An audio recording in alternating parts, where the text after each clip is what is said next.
Assalamualaikum warahmatullahi wabarakatuh. Saya Febri Muhammad Nur Soleh dari Teknik Elektro Reguler Dek atau Reguler Sore akan menjelaskan dasar semikonduktor dan dioda. Semikonduktor secara garis besarnya adalah bahan yang digunakan untuk membuat dioda. Nah, di sini secara definisi semikonduktor adalah bahan yang memiliki nilai hambatan jenis P atau yang di sini disebut Rho yang bersimbol seperti P antara konduktor dan isolator yakni sebesar 10 pangkat min 6 sampai dengan 10 pangkat 4 ohm meter. Nah, di sini semikonduktor itu berada di antara konduktor dan isolator. Dia tidak bersifat konduktor dan dia juga tidak bersifat isolator. Jadi dia bersifat pertengahan antara konduktor dan isolator. Nah, di sini ada perbandingan hambatan jenis konduktor, semikonduktor dan isolator. Di sini ada tabelnya. Dari bahannya ada tembaga, silikon pada 300 derajat Kelvin, dan gelas. Dan di sini ada nilai hambatan jenisnya dari masing-masing bahan yang tadi disebutkan. Dan ini sifat-sifatnya. Misalnya di sini ada tembaga, dia bersifat konduktor. Silikon pada 300 derajat Kelvin dia bersifat semikonduktor. Dan gelas bersifat isolator. Nah, di sini contohnya ada silikon pada 300 derajat Kelvin, dia bersifat semikonduktor. Dia berada di antara konduktor dan isolator. Nah, di sini ada gelas karena dia bersifat isolator otomatis nilai hambatan jenisnya dia memiliki nilai yang paling besar, 7 kali 10 pangkat 6. Sedangkan yang bersifat konduktor, dia memiliki hambatan jenis yang paling kecil, 1,7 kali 10 pangkat min 8. Nah, di sini ada semikonduktornya, si silikonnya berada di pertengahan, tidak paling kecil dan juga tidak paling besar. Dia nilainya sebesar 2,3 kali 10 pangkat 3. Di sini ada 3 buah bahan, yakni ada tembaga, silikon, dan gelas, yang masing-masing memiliki panjang 1 meter dan diameter sebesar 1 mm. Di sini berarti bentuknya seperti tabung. Nah, jika pada kedua ujung bahan tersebut terpasang tegangan 10 volt, tentukan besarnya arus yang lewat masing-masing bahan tersebut. Nah, di sini dia harus menghitung R-nya dulu, karena untuk mencari I, rumusnya kan ini. I sama dengan V per R, karena V-nya sudah diketahui, berarti kita tinggal cari R untuk mengetahui I. Nah, di sini untuk mencari R-nya, diketahui rumusnya adalah hambatan jenis dikali dengan panjang bahan dibagi dengan luas penampang. Sedangkan luas penampang itu rumusnya adalah V dikali R kuadrat. Dan R di sini rumusnya adalah D per 2. Nah, di sini sudah diketahui si diameternya adalah 1 mm. Berarti 1 dibagi 2. Nah, berarti R-nya sudah diketahui 1 per 2. Tinggal dicari A-nya, luas penampangnya. Berarti V dikali 1 per 2. Nah, lalu kita sudah dapat A-nya, dimasukkan ke rumus R ini. Tinggal dimasukin ke sini. Lalu L-nya sudah diketahui, di sini sudah diketahui panjang bahannya 1 meter, lalu dikali Rho. Di sini karena kita mempunyai 3 bahan dengan nilai hambatan jenis yang berbeda-beda yang ada di slide sebelumnya. Nah, ini. Jadi tinggal dimasukkan satu persatu pada rumus ini. Tinggal diganti si Rho-nya saja. Maka didapatkan hasil R dari 3 jenis bahan tadi.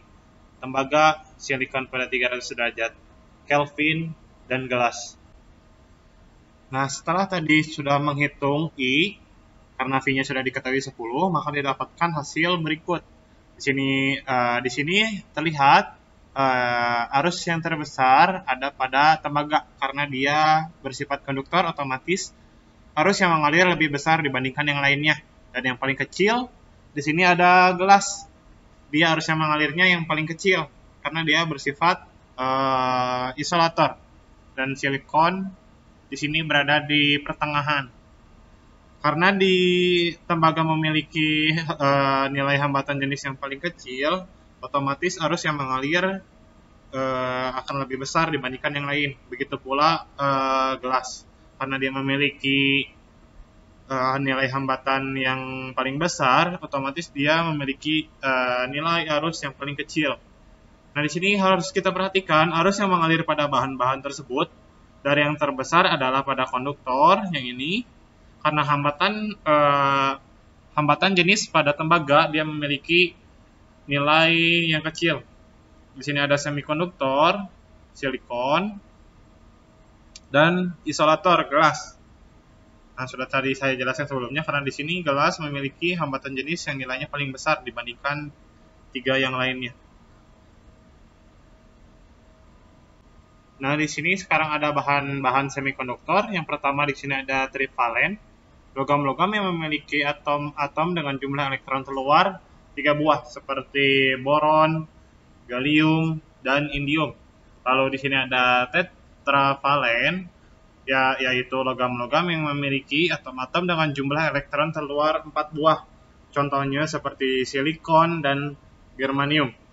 Lalu di sini ada pentavalen, logam-logam yang memiliki atom-atom dengan jumlah elektron terluar 5 buah. Contohnya seperti fosfor, arsenicum, dan antimon. Nah, di sini ada tabel periodiknya. Di sini menyinggung pelajaran kimia yang sebelumnya sudah pernah diajarkan di semester sebelumnya. Di sini ada golongan 3A, golongan 4A, dan golongan 5A. Nah, di sini tadi ada bahan silikon, dia ternyata masuk pada golongan 4A. Di sini ada silikon. Di sini bahan-bahan semikonduktor yang paling banyak digunakan yaitu ada silikon dan germanium. Nah, di sini jumlah elektron silikon ada 14 buah, sedangkan jumlah elektron pada germanium di sini ada 32 buah. Nah, jumlah elektron valensi atau jumlah elektron terluar pada silikon maupun germanium di sini masing-masing ada 4 buah. Di sini kan dia termasuk golongan 4, maka elektron valensinya memiliki 4 buah. Nah, di sini jenis ikatan kovalen. Nah, ini dicontoh di tabelnya, di sini ada silikon dan germanium. Dia merupakan golongan 4A. Yang bermaksud di sini ada elektron valensinya memiliki 4 buah. Di sini ada jenis semikonduktor. Jadi bahan semikonduktor itu ada 2. Secara sifatnya ada 2 macam. Nah, yang pertama ini semikonduktor intrinsik atau murni dari alam. Nah, contohnya itu yang tadi ya, ada silikon dan germanium. Nah, di sini semikonduktor intrinsik merupakan semikonduktor murni dan tidak cacat. Contohnya tadi yang silikon murni dan germanium. Nah, di sini ada contoh gambar visualisasi 2 dimensi dan visualisasi 3 dimensi. Ini contoh gambar ikatan kovalennya. Struktur kristal Si. Pengulangan secara teratur satuan sel 3 dimensi berbentuk tetrahedral. Semikonduktor intrinsik pada suhu yang sangat rendah. Nah, di sini pengaruhnya semua elektron berada pada ikatan kovalen. Lalu dan tak ada elektron bebas atau tak ada pembawa muatan sehingga bersifat sebagai isolator. Nah, jadi ketika si semikonduktor ini ditempatkan pada temperatur yang sangat rendah, maka yang tadinya semikonduktor dia akan berubah menjadi isolator karena tidak ada elektron bebas untuk pembawa muatan negatifnya. Maka dia bersifat isolator. Nah, sedangkan ketika semikonduktor intrinsik disimpan pada suhu kamar, pada suhu normal, pengaruhnya agitasi termal menyebabkan beberapa elektron valensi keluar dari ikatan kovalen menjadi elektron bebas sebagai pembawa muatan negatif. Nah, ini kebalikannya tadi dari yang disimpan pada suhu rendah, dia dapat mengalirkan muatan negatif karena yang tadi ikatan kovalennya terlepas menjadi elektron bebas. Nah, di sini yang kedua, munculnya elektron bebas diikuti dengan terbentuknya hole atau lubang. Nah, karena tadi elektron bebasnya terlepas, dia akan membentuk hole atau lubang sebagai pembawa muatan positif. Nah, peristiwa ini disebut disebut sebagai pembangkit atau generation. Lalu pengaruh yang ketiga, jika dipasang beda potensial, terjadi aliran arus. Nah, arusnya tetapi sebagai konduktor dengan konduktasi yang rendah. Jadi dia harusnya hanya bisa mengalirnya rendah, tidak besar. Nah, ini di sini ada tabel spesifikasinya dari silikon dan germanium. Di sini ada nomor atom, berat atom, kerapatan, konstanta dielektrik, dan lain sebagainya.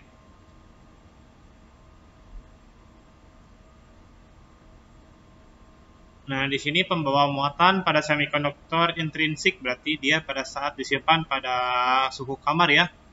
Nah, di sini dari gambar kita bisa lihat dia ada pelepasan elektron yang asalnya titiknya hitam seperti ini menjadi putih, dia pelepasan elektron.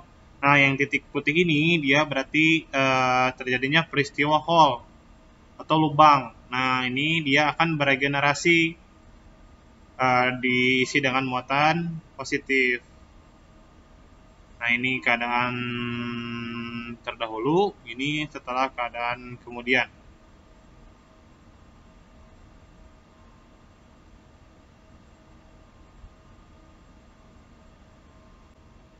Nah, sekarang ada jenis semikonduktor ekstrinsik. Nah, ini yang kalau yang tadi jenis semikonduktor intrinsik, sekarang ekstrinsik. Kalau yang intrinsik itu yang murni, berarti yang di sini yang ekstrinsik itu yang tidak murni. Dia ada pengotoran atau penyuntikan, didoping oleh atom lain atau oleh atom asing. Nah, di sini semikonduktor ekstrinsik ada dua jenisnya ya. Nah, di sini ada semikonduktor tipe N dan semikonduktor tipe P. Nah, di sini ciri-cirinya untuk semikonduktor tipe N, pengotoran atom oleh pentavalen. Nah, ini yang sudah dijelaskan sebelumnya ya. Pentavalen itu seperti di sini P itu fosfor, AS di sini arsenikum, lalu Sb di sini sebagai antimon. Nah, di sini untuk tipe N, atom pengotornya disebut sebagai atom donor dan pembawa dan dia si tipe N ini pembawa muatan elektron. Sedangkan di sini semikonduktor tipe P ciri-cirinya adalah pengotoran oleh atom trivalen. Nah, di sini contohnya seperti B di sini boron, Ga di sini gallium, di sini In itu indium. Nah, di sini atom pengotornya untuk tipe P disebut atom ekspor dan dia pembawa muatan Hall. Nah, di sini pentavalen itu yang elektron valensinya, elektron terluarnya berjumlah 5, sedangkan trivalen elektron valensinya berjumlah 3. Nah, misalnya kita mempunyai jenis semikonduktor intrinsik, lalu kita doping dengan di sini fosfor, maka dia menjadi semikonduktor tipe N. Atau kita misalnya didoping dengan atom trivalen bonor, maka semikonduktornya akan menjadi semikonduktor bertipe P. Nah, sekarang di sini ada jenis semikonduktor ekstrinsik. Tujuannya di sini tujuan doping meningkatkan konduktivitas semikonduktor dan memperoleh semikonduktor dengan hanya satu pembawa muatan, mau itu elektron atau hole saja. Nah, di sini konduktivitas itu sendiri adalah kemampuan suatu bahan dalam menghantarkan arus listrik. Jadi, makin tinggi konduktivitasnya, maka makin tinggi kemampuan penghantaran arus listriknya. Nah, di sini dan juga agar dalam bahan suatu semikonduktor itu muatannya ada yang dominan, makanya dia didoping. Nah, bisa itu elektron ataupun hole. Karena kalau misalnya tidak didoping, elektron dan hole ini seimbang. Tetapi kalau misalnya didoping, kita bisa merekayasa bahwa salah satu muatan ini bisa dominan, mau itu elektron ataupun hole. Nah, di sini ada perbandingan dopingnya. Ada atom dopan berbanding atom murni. Nah, atom dopan di sini maksudnya atom pengotor atau si pendopingnya. Di sini perbandingannya 1:10⁻⁶ sampai dengan 10⁻8. Di sini atom-atom dopan pada semikonduktor tipe N adalah atom-atom pentavalen dan dinamakan atom donor. Sedangkan pada semikonduktor tipe P trivalen dan dinamakan atom akseptor. Di sini sudah dibahas di slide sebelumnya ya. Nah, di sini semikonduktor tipe N. Nah, di sini elektron bebas sebagian besar terjadi karena doping dan sebagian kecil lainnya bersama Hall karena generation akibat agitasi termal atau perubahan temperatur. Nah, elektron bebas menjadi pembawa muatan mayoritas dan Hall sebagai pembawa muatan minoritas. Nah, di sini ada contoh gambar ikatan kovalennya. Karena di sini contohnya pada awalnya dia mempunyai elektron valensinya 4, lalu dia didoping, dia berubah menjadi elektron valensinya menjadi 5. Nah, ini ada elektron bebasnya ditambah 1 di sini. Maka otomatis si elektron bebas ini menjadi pembawa muatan mayoritas. Karena dia didoping menjadi elektron valensinya menjadi 5, yang asalnya 4. Nah, sedangkan di sini semikonduktor tipe P, Hall sebagian besar terjadi karena doping dan sebagian kecil lainnya bersama elektron bebas karena generation akibat agitasi termal atau perubahan temperatur. Hall menjadi pembawa muatan mayoritas dan elektron bebas sebagai pembawa muatan minoritas. Nah, ini kebalikannya dari semikonduktor tipe N yang awalnya di ikatan kovalennya dia adalah 4, elektron valensinya 4, dia didoping, maka di sini elektron bebasnya berkurang. Dan yang menjadi dominan adalah si Hall. Di sini berkebalikan dengan semikonduktor tipe N. Maka di sini yang menjadi mayoritas di sini adalah Hall. Berbanding terbalik di sini dengan tipe N yang mayoritas adalah elektron bebasnya. Di sini ada piranti semikonduktor. Di sini ada contoh-contohnya beberapa piranti semikonduktor seperti ada dioda, LED, lampu LED, ada transistor, ada IC, dan yang lainnya ya. Di sini ada banyak. Lalu di sini ada dioda pertemuan PM. Nah, dioda ini adalah suatu komponen dasar yang menggunakan bahan semikonduktor. Nah, dia menggunakan bahan semikonduktor apa sih? Nah, dia ini menggunakan bahan semikonduktor ekstrinsik tipe P dan tipe N. Nah, di sini suatu pertemuan PN adalah kristal tunggal semikonduktor yang pada satu sisinya mendapat penyuntikan atom ekspektor. Nah, di sini berarti dia tipe P, dan pada sisi yang lain mendapat penyuntikan atom donor, atau di sini disebut sebagai tipe N. Nah, di sini lalu pertemuan PN. Nah, pertemuan PN ini maksudnya seperti ditempelkan atau disatukan antara bahan tipe P dan bahan tipe N. Dan di sini merupakan blok bangunan dasar atau basic building block bagi piranti semikonduktor. Lalu di sini ada dioda pertemuan PN, adalah pertemuan PN yang pada kedua sisinya dilekatkan logam atau metallurgical bond, sehingga terdapat dua ujung logam yang merupakan terminal atau elektrode, yakni anode pada sisi P atau katode pada sisi N. Nah, di sini ada skemanya si dioda pertemuan PN yang tadi dijelaskan ini. Ini ada skemanya. Di sini ada kristal tunggal semikonduktor atau berarti semikonduktor intrinsik, lalu didoping oleh atom-atom akseptor pada bagian kiri, dan bagian kanan dia didoping dengan atom-atom donor. Atom-atom akseptor berarti dia tipe P, sedangkan atom-atom donor berarti dia tipe N. Nah, jadi hasilnya si diodanya pada sisi kiri dia bertipe P dan pada sisi kanan dia bertipe N. Nah, ini jadinya maka dia dinamakan menjadi dioda pertemuan PN karena pada di sisi kiri dia ada tipe P dan sisi kanan dia ada tipe N saling bertemu. Nah, pada ujung kiri tipe P dan ujung kanan tipe N dipasang logam, berarti ini dia sebagai elektrodanya. Dan di sini logam pada sisi kiri yang terhubung dengan tipe P dinamakan anoda, sedangkan logam kawat yang terhubung pada tipe N disebut katoda.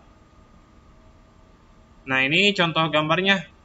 Pada sisi kiri itu ada anoda dan pada sisi kanan ada katoda. Dan di sini untuk katoda di sini ditandai dengan cincin atau gelang.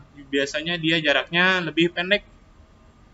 Nah, ini simbolnya, simbol dioda. Di sini jika maksud dari simbol ini, jika arus mengalir dari anoda, maka keluarannya menjadi searah pada jalur katodanya. Nah, ini selaras dengan fungsi si dioda sebagai penyearah arus. Nah, jika arus masuk pada katoda, maka di sini akan diredam, diblok. Maka dia tidak akan bisa keluar pada jalur anoda. Jika dia arus masuk pada anoda, maka dia akan diteruskan pada jalur katoda. Dan jika arus masuk lewat jalur katoda, dia akan diredam, diblok, maka dia tidak akan bisa diteruskan ke jalur anoda. Nah, sekarang di sini ada bagian-bagian dari dioda. Bagaimana sih cara kerjanya dioda itu?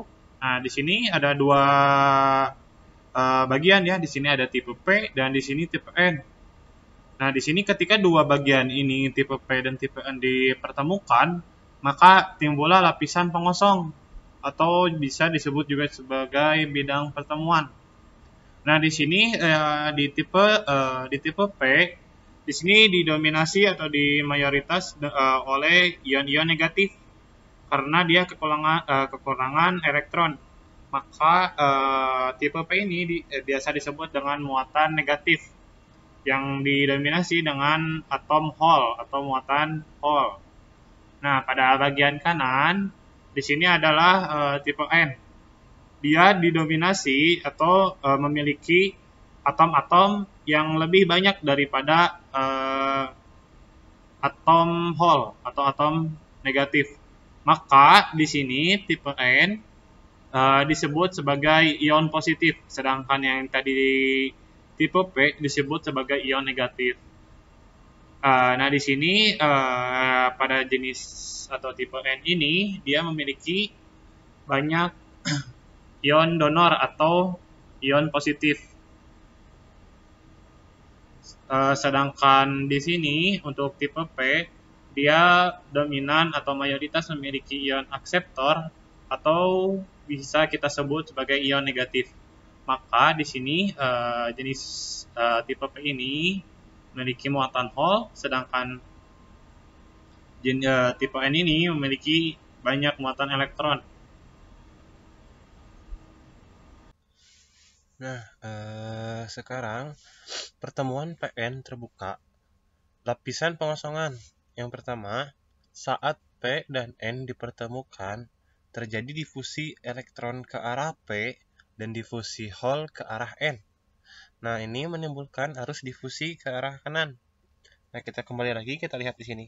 Di sini akan menimbulkan difusi tipe N ke arah tipe P, difusi elektron ke arah P dan difusi hole ke arah N. Berarti di sini difusi elektron mengarah ke kiri dan difusi hole mengarah ke kanan.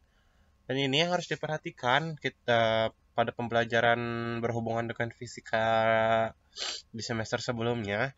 Ketika elektron mengarah ke kiri, otomatis arus akan mengarah kebalikannya, berarti arus akan mengarah ke kanan. Nah, jika misalkan elektron berada di difusi elektron berada di sebelah kiri, dia akan mengarah ke tipe P, berarti akan mengarah ke kanan. Maka arus akan mengalir kebalikannya, berarti akan mengalir ke kiri. Begitu, karena di sini dia elektronnya ada di sebelah kanan, difusi elektronnya sebelah kanan, maka dia akan mengalir ke kiri, sedangkan arusnya akan berkebalikannya arahnya ke sebelah kanan.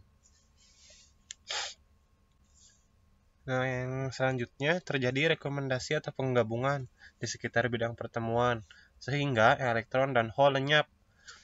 Nah, di sini, dari gambar sini, ketika tipe P dan tipe N digabungkan, terjadi di sini ada bidang pertemuan atau lapisan pengosongan.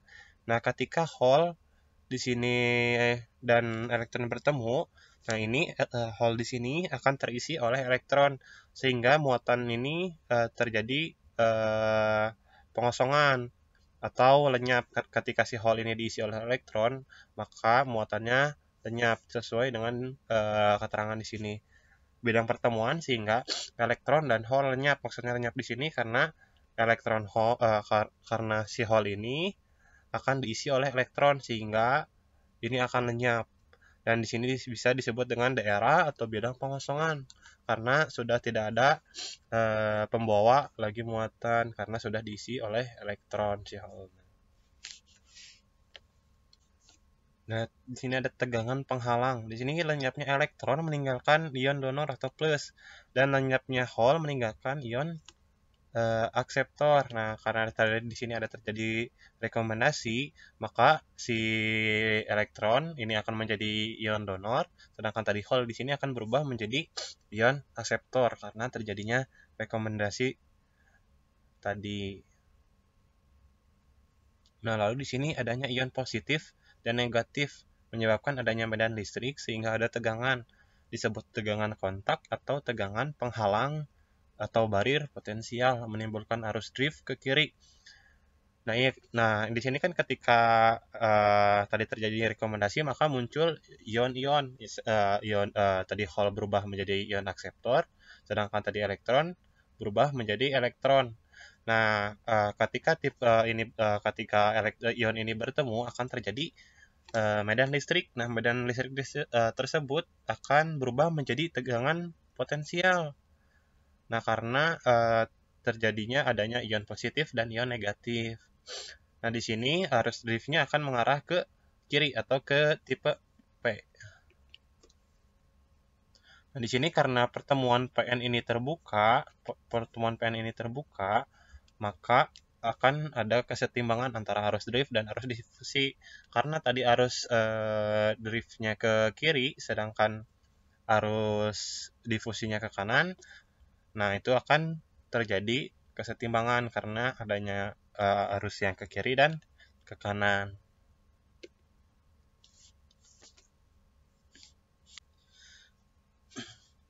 Nah, sekarang pada dioda ini terjadi dua pembiasan, tergantung posisi pemasangan dari sumber tegangannya. Nah, kalau pada di gambar ini, tegangan positif mengarah pada anoda dan akan menuju pada katoda. Di sini berarti arus positif mengarah ke tipe P dilanjutkan ke tipe N. Nah, sekarang kita bahas yang bias maju dulu. Bias maju itu konfigurasi rangkaiannya seperti ini. Jadi arus masuk dari anoda ke katoda. Ini namanya bias maju. Di sini dipasang jenis P dan di sebelah kiri dan jenis N di sebelah kanan. Kemudian ada lapisan pengosong. Lapisan pengosong ini yang terbentuk di antara jenis P dan jenis N. Nah, di sini adanya VD menyebabkan arus difusi lebih besar dari arus drift. Nah, VD ini arus yang terjadi akibat adanya medan listrik. Karena di sini arus difusi lebih besar dari arus drift, maka si arusnya akan dominan mengarah ke kanan. Ya, di sini lalu jika potensial penghalang sebelum diberi VD adalah VO, maka potensial penghalang turun menjadi VO dikurangi VD. Nah, ini tadi karena tadi muncul, karena VD-nya muncul, daerah pengosongan menjadi sempit. Nah, jadi karena tadi fenomena ini si VD-nya muncul, menyebabkan lapisan pengosongan ini menjadi semakin sempit. Lalu yang ketiganya ada pembawa yang menyebabkan si pembawa mayoritas punya energi yang cukup untuk melewati potensial penghalang. Nah, di sini maksudnya, jadi arus yang masuk mempunyai energi yang cukup untuk melewati potensial penghalang. Nah, potensial penghalang ini terjadi kan karena medan listrik. Nah, jadi di sini ada terjadi medan listrik yang menimbulkan potensial atau tegangan penghalang. Karena seperti yang kita ketahui, itu biasanya bahan silikon, germanium, itu sebetulnya mempunyai tegangan. Tegangan silikon biasanya 0,7, germanium 0,3. Nah, itu namanya tegangan potensial, tegangan pelindungnya. Jadi, jika diberi masukan di bawah arus tadi, 0,7, 0,3, maka tidak akan bisa menembus si dioda ini. Nah, lalu yang nomor 4, di sini hole dari sisi P, pembawa mayoritas, dapat melewati daerah pengosongan menjadi pembawa minoritas di sisi N. Nah, jadi si hole-hole ini bisa melewati daerah pengosongan ini menuju tipe N.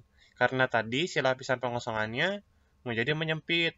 Kita bias maju, kemudian dia lapisan pengosongannya menjadi semakin sempit. Menyebabkan hole-hole ini yang ada di tipe P itu bergerak ke tipe N. Nah, kemudian hal yang sama terjadi juga pada elektron. Elektron dari sisi N, pembawa mayoritas, dapat melewati daerah pengosongan menjadi pembawa minoritas di sisi P. Nah, elektron juga dapat bergerak dari tipe N ke tipe P. Di sini lalu yang terakhir, jumlah arus dari elektron dan hole merupakan arus total yang dilewati dioda. Nah, jadi jumlah arus dari hasil pergerakan hole ke tipe N dan elektron ke tipe P itu adalah arus yang dilewatkan oleh dioda. Jadi arus yang masuk ke anoda nanti akan menghasilkan arus yang keluar dari katoda. Tapi arus yang dari hasil pergerakan hole dan elektron pada dioda, bukan dari arus si masukan ini. Jadi arus masuk belum tentu sama dengan arus dioda. Nanti ada perhitungannya ya. Nah, sekarang masuk ke pembiasan mundur. Di sini jadi kita masukkan arus input pada katoda dan keluarannya pada anoda. Jadi pada bias mundur ini, hole pada sisi P bergerak ke kiri, elektron pada sisi N bergerak ke kanan. Daerah pengosongan melebar, potensial penghalang menjadi VO ditambah VD, tidak ada arus lewat dari bidang pertemuan ini. Nah, jadi elektron tipe N akan bergerak ke arah kanan, dan hole pada tipe P akan bergerak ke arah kiri, bertolak belakang, seperti menjauhi. Jika yang sebelumnya bias maju, elektron bergerak ke arah tipe P, dan hole bergerak ke arah tipe N, saling menarik, jadi berkebalikan dengan bias mundurnya, menyebabkan lapisan pengosong menjadi penyempit kalau untuk si bias maju. Sedangkan yang bias mundurnya ini sebaliknya, lapisan pengosong menjadi melebar, sehingga potensial penghalangnya VO tambah VD. Kalau yang tadi kan VO dikurang VD. Kalau yang ini VO ditambah VD, yang menyebabkan tidak bisa melewatkan arus pada bahan ini. Nah, lalu karena daerah pengosongan pada dasarnya merupakan semikonduktor intrinsik, jadi ini udah dibahas ya, semikonduktor intrinsik itu yang alami. Nah, ini pada lapisan pengosong, agitasi termal menyebabkan terjadinya generation, sehingga muncul pasangan elektron dan hole pada daerah ini. Nah, kalau ini kan intrinsik, kalau ini yang sudah campuran ya, jenis P dan jenis N-nya. Lalu pengaruh medan listrik yang terpasang terhadap adanya elektron dan hole di daerah pengosongan menyebabkan terjadinya arus yang arahnya dari katoda ke anoda dan disebut arus balik saturasi yang besarnya 10⁻⁸ sampai dengan 10⁻14 ampere. Jadi arus yang mengalir itu semakin kecil ya, karena di sini ada yang bahan semikonduktor intrinsik atau yang memiliki nilai tahanan yang besar, sehingga arusnya yang mengalir sangat kecil 0,00000 sampai 8 angka di belakang koma. Nah, ini seperti grafik arus dari dioda. Jadi contohnya adalah dioda silikon. Jadi ketika kita bias maju dari sini ke sini, kita berikan tegangan 0 volt, kemudian dia rata terus masih 0 volt, lalu dia mulai naik stabil sampai dengan 0,7 volt karena tegangan masuknya sudah melebihi tegangan potensial, yaitu 0,7 volt. Nah, sedangkan pada bias mundur itu selalu 0, dari sini ke sini terus 0, kecuali suplai tegangan terlalu besar. Nah, ini misalnya 100 volt. Jadi sebenarnya si dioda itu bisa mengalirkan arus pada bias mundur dari katoda ke anoda. Kapan sih terjadinya bisa mengalirkan arus pada bias mundur ini? Jawabannya ketika terjadi breakdown. Karena terlalu besar sumber tegangannya, sehingga komponen ini tidak bisa lagi meredam arus yang masuk, atau si dioda ini mengalami kerusakan, tidak bisa lagi sebagai penyearah. Nah, sekarang ini adalah contoh gambar dari dioda. Nah, ini di sebelah kiri ada anoda, yang sebelah kanan ini adalah katoda. Nah, untuk cara mengetahuinya mana katoda mana anoda bisa dilihat dari gelang ini, garis ini. Yang kecil ini itu berarti kakinya katoda, sedangkan yang besar ini yang panjang itu berarti kakinya anoda. Tetapi harus diingat bahwa tidak selalu seperti ini. Bisa jadi si garis ini atau si gelang ini bisa di sebelah kiri sini. Berarti kalau misalnya si garis ini di sebelah kiri, otomatis kaki ini menjadi katoda dan yang sebelah sini menjadi anoda. Nah, ini contoh gambar simbol dari dioda. Nah, cirinya kalau pada sebelum segitiga berarti dia itu kaki anoda, dan ketika sudah ada penghalang seperti ini berarti dia itu kaki katoda.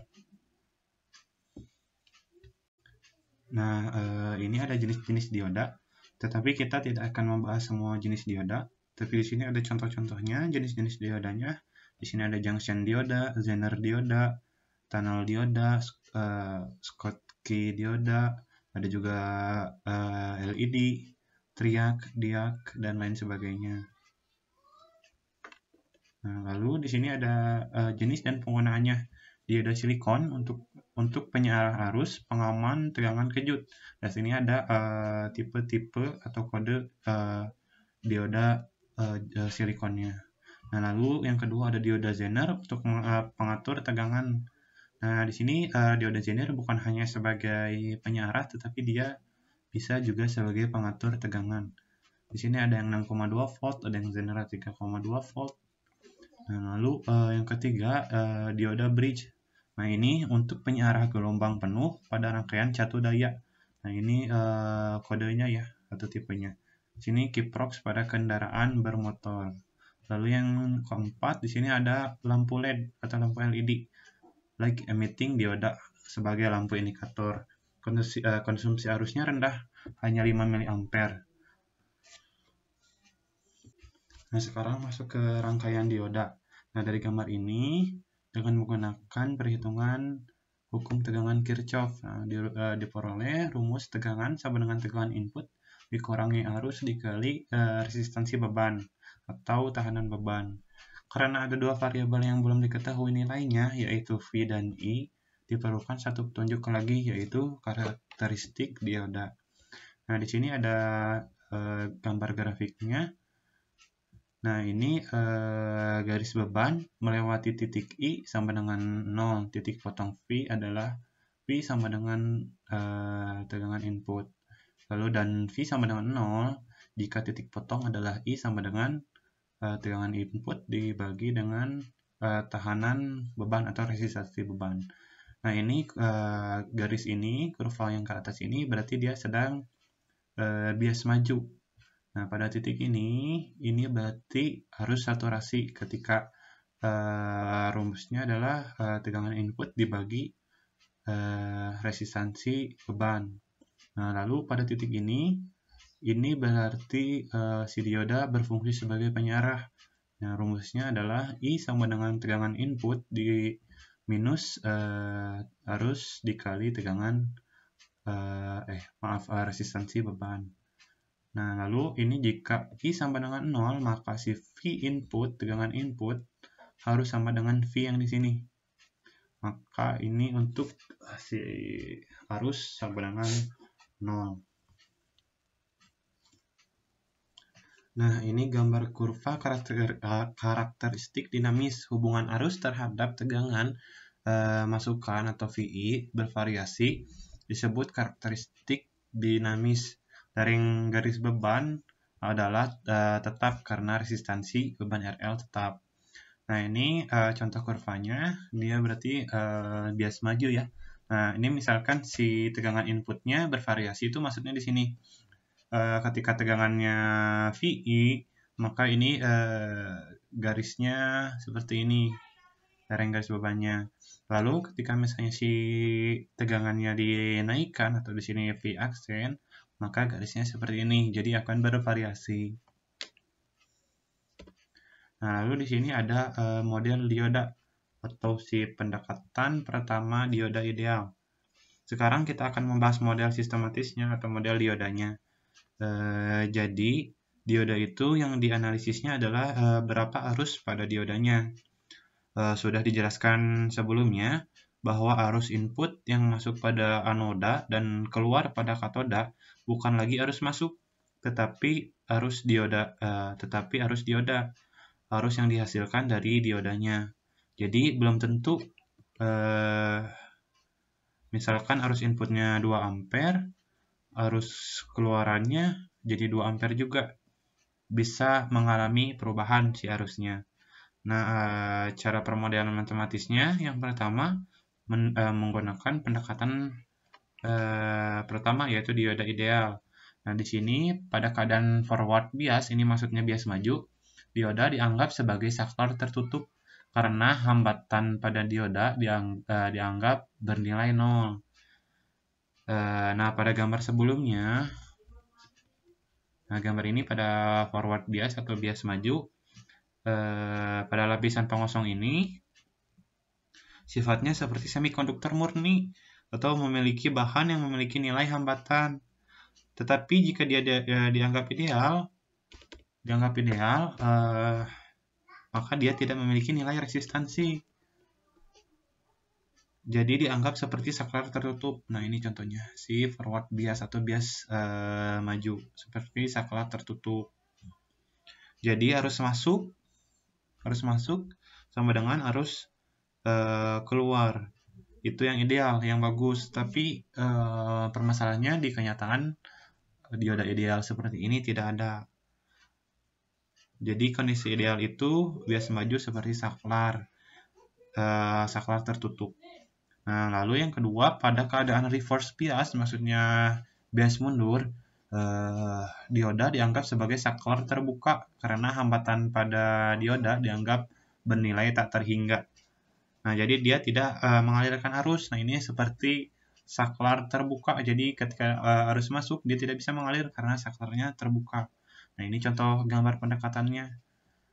Arus masuk dari anoda keluar ke katoda. Nah, ini contoh si bias maju. Sedangkan ini contoh gambar bias mundurnya, dia dari input masuk ke katoda, keluar di anoda. Nah, lalu di sini ada gambar gambar si kurvanya. Ini gambar kurva untuk bias maju, forward bias. Sedangkan ini gambar untuk bias mundur atau reverse bias, dia akan tetap 0. Sedangkan yang ini bias maju, dia akan naik kurvanya. Nah, lalu kita lanjut ke pendekatan yang kedua. Di sini pada keadaan forward bias atau bias maju, dioda dianggap sebagai sumber tegangan sebesar V gamma. Nah, ini dibacanya V gamma. Nah, V gamma untuk silikon 0,7 volt atau 0,6 volt. Dan untuk V gamma germanium sebesar 0,2 volt atau 0,3 volt.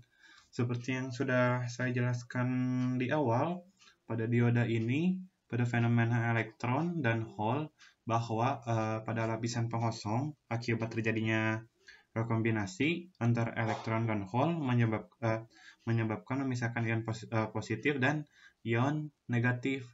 Nah, ion positif dan ion negatif tadi ini akan menimbulkan medan listrik. Jadi akan menimbulkan tegangan, menghasilkan tegangan yang disebut dengan tegangan potensial atau tegangan pelindung. Jadi dioda pada pendekatan 2 ini dikatakan bahwa dioda dianggap sebagai sumber tegangan. Nah, di sini pada keadaan reverse bias atau bias mundur, dioda dianggap sebagai saklar terbuka karena hambatan pada dioda dianggap bernilai tak terhingga. Nah, ini berarti sama dengan pendekatan ideal yang pertama. Nah, ini contoh rangkaiannya, ini rangkaian forward bias. Nah, di sini ini gambar diodanya diganti dengan sumber tegangan. Nah, di sini sebelah kirinya kutub positif, yang sebelah kanannya negatif. Nah, ini sama ya, berarti untuk anoda itu positif dan katoda itu negatif.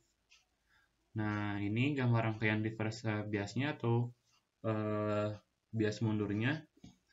Di sini sama seperti yang pertama, dia seperti saklar yang terbuka. Berarti arus tidak akan mengalir atau terputus di sini. Nah, ini gambar kurvanya ya. Nah, untuk yang bias maju, dia sama kurvanya naik. Nah, sedangkan di sini untuk yang bias mundurnya, di sini agak sedikit berbeda. Nah, di sini untuk mendapatkan V0, maka si tegangannya harus sama dengan V gamma, berbeda dengannya di sini.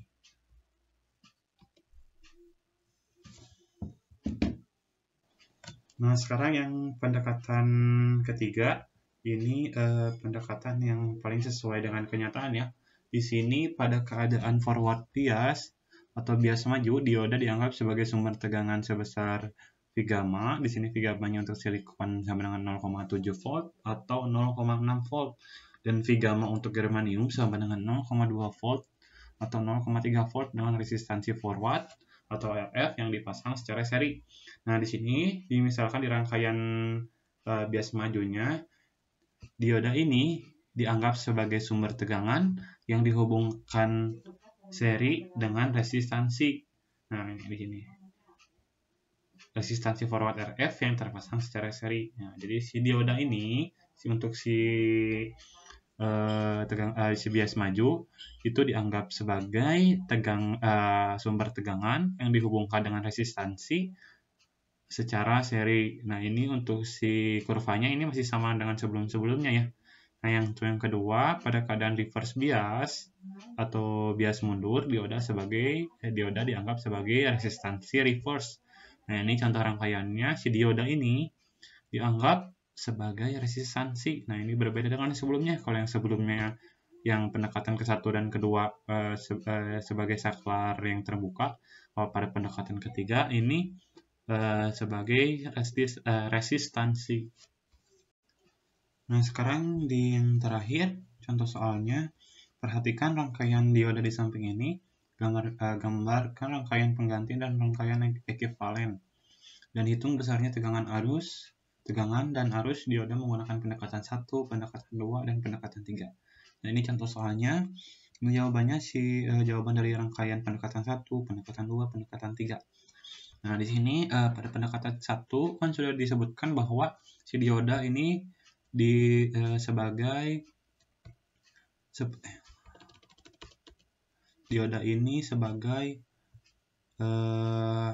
saklar tertutup. Nah, di sini maka tegangannya sama dengan 0. Nah, ini kita harus buktikan apakah di sini benar 0 volt. Nah, di sini diketahuinya si tegangan inputnya 10 volt, si resistansinya 100 ohm. Nah, kita hitung di sini arus diodanya. Rumusnya tegangan input dibagi dengan resistansi beban. Nah, di sini berarti 10 dibagi 100 sama dengan 0,1 ampere. Nah, karena di sini si diodanya itu sama dengan seperti saklar yang tertutup, berarti I masuk pada dioda sama dengan I keluar. Berarti dia 0,1. Karena kan untuk pendekatan 1 itu diodanya sebagai dioda ideal. Seperti tidak ada resistansinya. Nah, sekarang untuk yang pendekatan kedua, di sini dioda itu diibaratkan sebagai sumber tegangan. Nah, di sini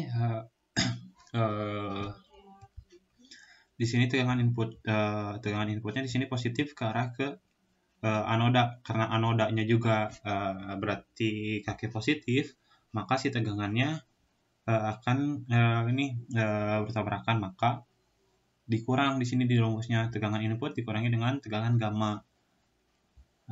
Untuk si rumusnya si arus diodanya itu sama dengan tegangan input dikurangi tegangan gamma dibagi dengan resistansi beban. Nah, itu sama dengan 10 volt dikurangi 0,6 volt. Nah, ini 0,6 volt per 100 ohm. Itu hasilnya sama dengan 0,094. Nah, di sini kita bisa lihat dari pendekatan 1 dan pendekatan 2, arus yang terhitung itu semakin menurun. Yang asalnya di sini yang ideal 0,1 ampere, sedangkan di pendekatan kedua 0,094 ampere. Nah, ini untuk yang pendekatan ketiga, ini yang yang ada di lapangan yang mirip dengan realita. Ini si tegangan input, si dioda ini diibaratkan dengan sumber tegangan dihubungkan secara seri dengan resistansi. Nah, ini karena ininya sama positif dan di sini positif, maka tegangan input dikurangi dengan tegangan gamma. Nah, lalu di sini kan karena di sini ada tambahan resistansi, di sini resistansinya 2,5 ohm, maka yang tadi di sini resistansi hambatannya ditambah dengan resistansi ini 2,5 ohm. Maka perhitungannya arus dioda itu sama dengan tegangan input dikurangi tegangan gamma, lalu si 100 ohm, si resistansi 100 ohm ini ditambah dengan 2,5 ohm. Karena ini dirangkai seri, otomatis tinggal langsung ditambah. Maka hasilnya 0,092 ampere. Nah, di sini bisa dilihat semakin ke sini hasil arusnya semakin menurun. Yang dari awal 0,1 yang ideal 0,1 ampere, lalu di sini 0,09 ampere, di sini 0,092 ampere. Lalu di sini kita cari bedanya. Rumusnya tegangan input dikurangi dengan arus dioda dikali dengan resistansi hambatan. Berarti di sini 10 volt dikurangi dengan 0,092 dikali 100 ohm. Berarti ini 9,2 volt. Maka hasilnya 0,8 volt. Nah, ini berarti dari yang diketahui ini tegangan gamma itu sama di sini. Berarti hasil pembuktiannya benar di sini, hasil perhitungannya. Nah, sekarang untuk membuktikannya ini berapa sih, karena si pendekatan 2 dan pendekatan 1 benar atau tidaknya. Nah, karena di sini tadi sudah dihitung arusnya, berarti kita tinggal hitung tegangan diodanya. Rumusnya sama seperti ini. Nah, ini pendekatan pertama, tegangan inputnya sama tadi kan 10, lalu ID-nya dia 0,1 yang karena dia dioda ideal, dikali 100 ohm, ini sama dengan 10 dikurangi 10 ohm, berarti dia 0 volt. Nah, ini berarti dia udah sesuai dengan di sini tegangan pada dioda. Nah, lalu yang pendekatan kedua, berarti dia 10 volt dikali dengan 0,09 ampere. Ini hasil perhitungan ini 0,094 ampere dikali dengan 100 ohm. Ini berarti sama dengan 10 dikurangi dengan 9,4 volt, maka hasilnya 0,6 volt. Nah, kita lihat. Berarti di sini hasilnya sesuai sama, berarti hasil perhitungan kita itu berarti sudah benar. Nah, sekian yang bisa saya dapat jelaskan. Mohon maaf apabila ada kesalahan. Wassalamualaikum warahmatullahi wabarakatuh.